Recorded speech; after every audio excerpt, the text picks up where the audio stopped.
This is the first house that Peggy and I ever bought in 1959, February of 59. We bought this house.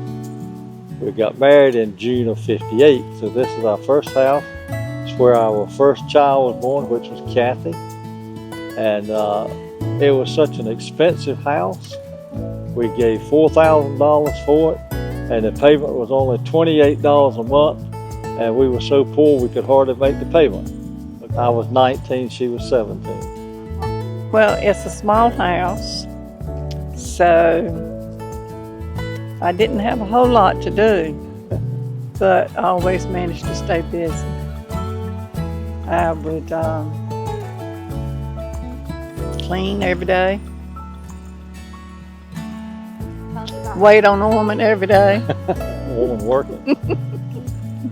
When he came home, I had to help him in the yard or do something like that. We had what I call an old-timey washing machine.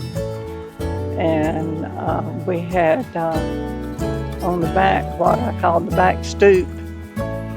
We would set it up out there, wash machine, and wash my clothes out there and hang them on the clothesline. In the winter, she would wash clothes out there, especially baby diapers, in the wintertime. And it was so cold that the diapers would freeze hanging on the clothesline. And if the temperature got up high enough for them to dry out in the afternoon, she could take them in and fold them.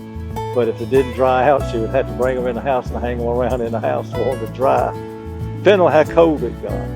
But I have seen her come in the house and with hands so red from being so cold she could hardly stand it. I got a job in Greenville at Belt Towers. That's it. Tell me about that. What kind of day was that? Was it a lot for time? It was really kind of a part-time job. And we had a black lady, a fine black lady that lived down close to Orman's mom and dad, that I would go and pick her up in the mornings and bring her back here, and she would take care of the baby. And she would have my supper ready when I came home from work that evening.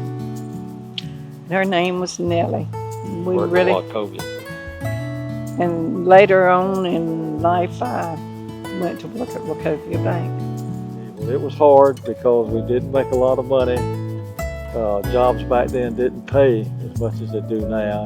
And I worked construction work. If it rained, I didn't make any money at all. I had to go help my uncle lay brick or something like that to get some money to get groceries. I do know this, remember this, though.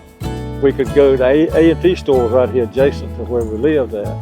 And we could go out to A&P and buy groceries, including the baby's milk, for a whole week for $9. So that was a blessing in disguise right there. Grandma left one afternoon with Kathy to go to Hardee's to get us a Hardee's burger.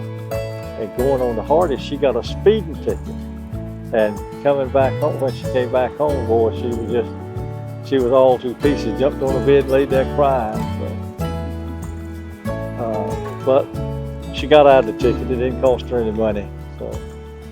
But there was a lot of challenges here. It was not on city sewer at the time. And I had to dig a line all the way from the back of the house down this side about where we're sitting out to the street and to hook up to city sewer for the house.